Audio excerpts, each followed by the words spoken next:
नमस्कार दोस्तों, मैं हूं जितेंद्र दीक्षित। 4 पीएम महाराष्ट्र में आपका स्वागत है। क्या मुंबई हमले के आरोपी अजमल कसाब को जेल में बिरयानी खिलाई जाती थी? क्या उसको विशेष ट्रीटमेंट दिया जाता था? बीते कई सालों से बीजेपी कांग्रेस एनसीपी पर यही आरोप लगाते आई है कि कसाब जैसे हत्यारे को जेल में विशेष ट्रीटमेंट दिया जा रहा था और बिरयानी के साथ उसकी खातिरदारी की जा रही थी। लेकिन ये कितना सच है?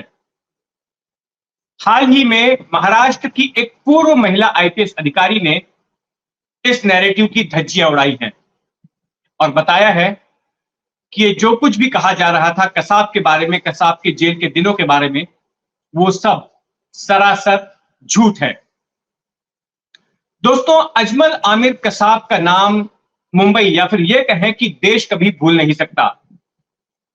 भारत में हुए सबसे बड़े आतंकी हमलों में से एक था 26 नवंबर 2008 का मुंबई आतंकी हमला।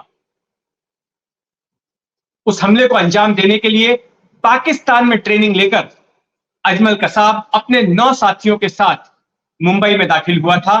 दक्षिण मुंबई के कफ परेड इलाके में उतरा था और वहां से दो दो के ग्रुप में ये तमाम लोग अलग अलग इलाकों में पहुंच गए थे। 2 लोग नरीमन हाउस में पहुंचे, 2 लोग लियोपोल्ड कैफे गए थे, 2 लोग ताज गए, 2 लोग ओबराय गए और 2 लोग सीएसटी स्टेशन पर, जिसमें कसाब और इस्माइल थे। इस्माइल इस पूरे ग्रुप का मुखिया था और अलग अलग जगहों पर जाकर इन्होंने खूब खून खराबा किया, कई बेगुनाह लोगों की जान ली। और ताज का ऑपरेशन, एनएसजी को बुलाया गया था ताज में घुसे आतंकियों को खत्म करने के लिए।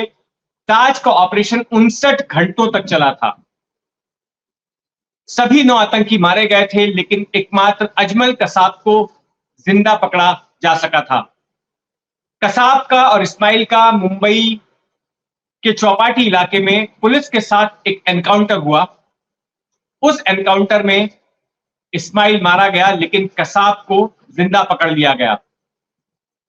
और उसके जिंदा पकड़े जाने से यह फायदा हुआ कि इस पूरी साजिश में पाकिस्तान की भूमिका का खुलासा हुआ और यह सारा कुछ सामने आया कि किस तरह से पाकिस्तान ने इस पूरी साजिश को अंजाम दिया था।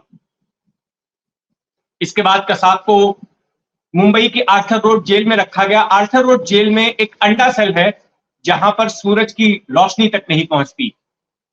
उस हाईली सिक्योर्ड सेल में कसाब को कैद करके रखा गया और चूंकि इस तरह का खतरा बना हुआ था कि पाकिस्तान के खिलाफ, चूंकि वो जीता जागता सबूत था, इसलिए उसको पाकिस्तान मरवा सकता है, आईएसआई जो है उसकी हत्या करवा सकती है, और इसलिए मुकदमे की खातिर उसको कोर्ट ले जाने के बजाय कोर्ट को ही जेल में बना दिया गया और उस पूरी जेल की प्रेमाइसिस की सुरक्षा का जिम्मा इंडो टिबेटन बॉर्डर पुलिस को दे दिया गया, आईटीबीपी को दे दिया गया। उसी अदालत में करीब साल भर के ऊपर के समय तक मुकदमा चला। जज एमएल तहलियानी ने उस मुकदमे को चलाया और मुकदमे के आखिर में वे इस निष्कर्ष पर पहुंचे कि कसाब के लिए फांसी से कम कोई सजा हो ही नहीं सकती है। जिस तरह से कसाब ने इस पूरी साजिश में हिस्सा लिया और कई निर्दोष लोगों की जानें ली और इसके बाद भी ये नजर आया कि उसको अपने किए पर कोई पछतावा नहीं है, तो उसे मौत की सजा सुनाई गई।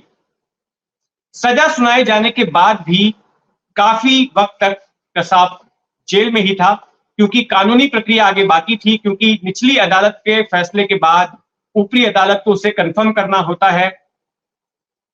उसके बाद वो दया के लिए अपील भी कर सकता है, तो एक लंबी कानूनी प्रक्रिया बाकी थी।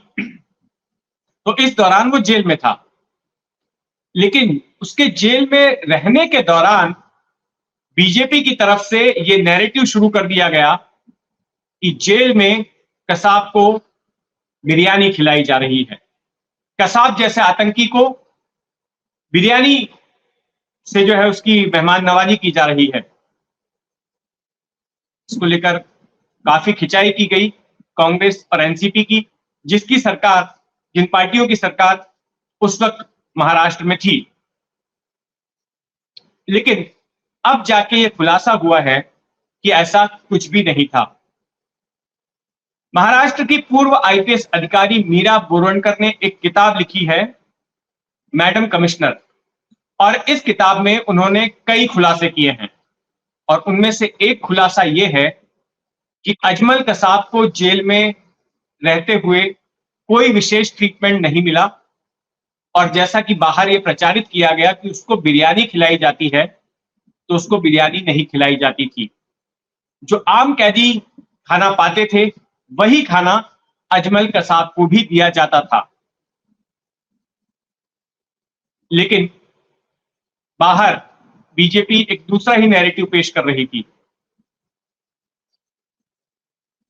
दरअसल कसाब को बिरयानी देने की बात शुरू हुई उज्जवल निकम के एक बयान से। उज्जवल निकम इस पूरे मामले में विशेष सरकारी वकील थे और एक दिन उन्होंने जब अदालत की प्रोसीडिंग खत्म हुई तो अदालत के बाहर आकर उन्होंने मीडिया को एक बयान दिया कि वो अजमल कसाब जेल के अंदर मटन बिरयानी मांग रहा है। ये बताने के पीछे मंशा ये थी कि उसको कोई पछतावा नहीं है। जब इस बात को लेकर बवाल बढ़ा तो फिर उज्जवल निकम ने आगे स्पष्टीकरण दिया कि उन्होंने जानबूझकर इस तरह का बयान दिया था, हालांकि ऐसी कोई मांग कसाब ने नहीं की थी, लेकिन जानबूझ के ये बयान इसलिए दिया था क्योंकि कसाब के प्रति एक सहानुभूति जनरेट हो रही थी। तो उस सहानुभूति को खत्म करने के लिए, उसको कमजोर करने के लिए उन्होंने ये बयान दे डाला कि कसाब तो जेल में बिरयानी मांगता है, ताकि यह संदेश जाए कि उसको अपने किए का कोई पछतावा नहीं है और वो अब भी जेल में ऐश से रहना चाहता है। लेकिन इसी बात का फायदा उठा लिया बीजेपी ने कांग्रेस और एनसीपी को घेरने के लिए।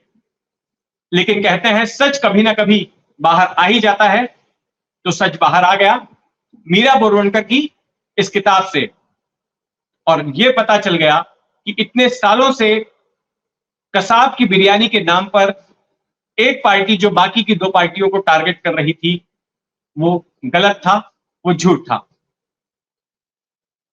ये रिपोर्ट आपको कैसी लगी कमेंट बॉक्स में जरूर डालिए और महाराष्ट्र से जुड़ी हलचल जानने के लिए सब्सक्राइब कीजिए 4 PM महाराष्ट्र।